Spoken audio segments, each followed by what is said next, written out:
All right. Did you know that your perception of reality is based on your senses, your five senses? We're given these senses, and the way it works, and this is kind of critical. The way it works is this.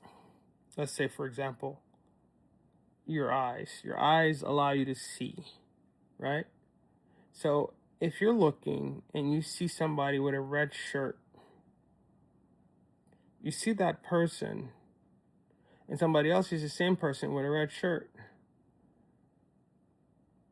Just because you saw somebody with a red shirt doesn't mean that you're going to interpret it, your brain's going to interpret it the same way.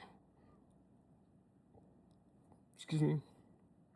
If you had a bad experience last week and the person looks like that same person and they're wearing the same shirt that person wore the week before, and you see that red shirt, guess what the brain's going to do?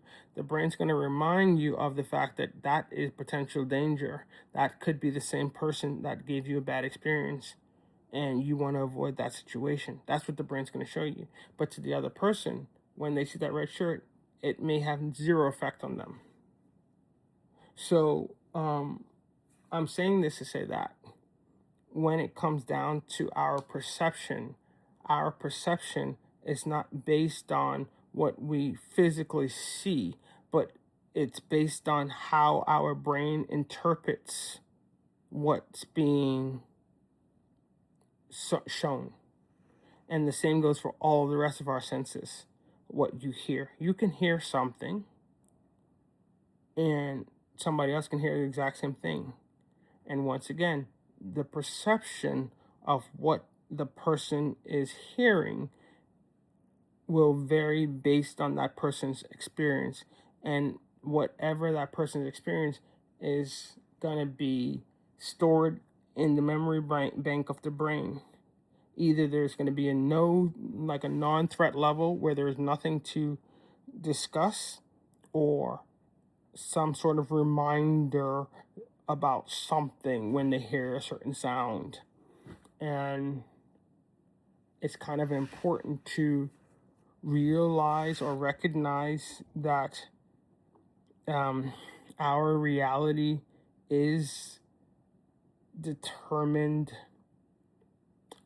based on this perception of how the brain is translating what you're seeing, what you're hearing, what you're smelling. Like, your brain translates that, and it's not so surface level that the way most people assume that it is.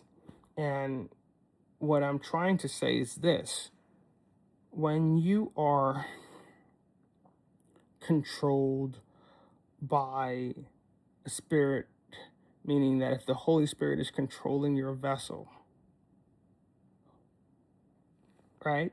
Your heart is pure. You already went through the process. You refined your heart. Your heart's now pure. What it's going to send to the brain is going to be different than if you still have a black heart and you're dealing with a lot of stuff, a lot of negativity, darkness. All that's going to be sent to the brain. So how you perceive life is going to vary completely from somebody else who have light and have done the work to overcome the baggage and the bondage that they were under, you know.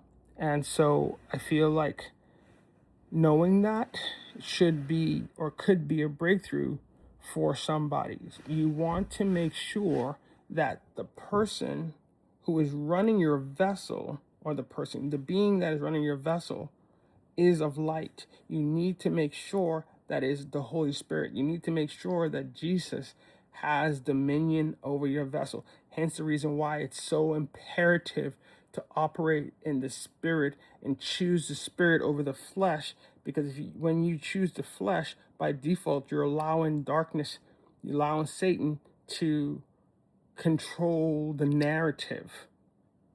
Does that make sense? I hope it does. I hope that this video makes sense, because I feel like it's kind of an important one for people to hear and understand. God bless. Take care.